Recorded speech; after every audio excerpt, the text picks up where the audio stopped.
Hello guys and welcome back to my channel. Today in this video I'm going to show you a side-by-side comparison of the Insta360 Go 2 and the GoPro 9 Black action cameras. In case you missed it, on a previous video I've compared the Go 2 with the Go 1, and according to its specs and also according to my video, the Go 2 is a far more advanced camera, so I was curious to see how it's going to perform against currently the latest GoPro camera. In terms of dimensions, the Insta360 Go 2 is a pretty compact camera. Without its charging case, it weighs 28.8 grams, and including it, it weighs about 90 grams.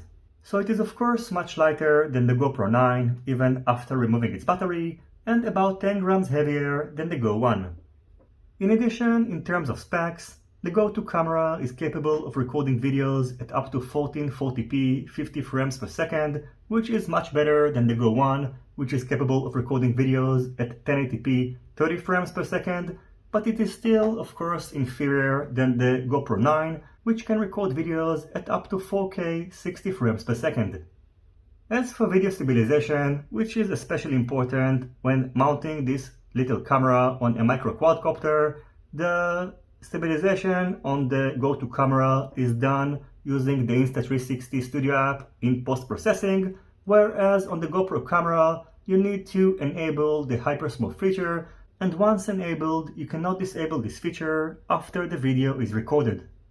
In terms of pricing, which is another important aspect, currently the Go 2 is on sale until the 6th of September, so it costs $299. So it is cheaper than the GoPro 9 Black, which is also currently discounted because the GoPro 10 is going to be released soon. In case you are going to place your order until the 6th of September using my affiliated link down below, you are also going to get the standard Day 4 pack, which includes 4 ND filters, 2 lens guards, and the mount adapter bundle.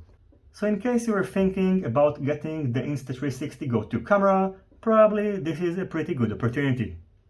Now I'm going to show you the side-by-side comparison of both cameras, which was done under different lighting conditions. And by the way, in case you wonder about the performance of these ND filters, let me know down below, and I'll do my best to release a video about these ND filters soon. I wish you all happy flying, and I'll see you soon on my next videos. Goodbye.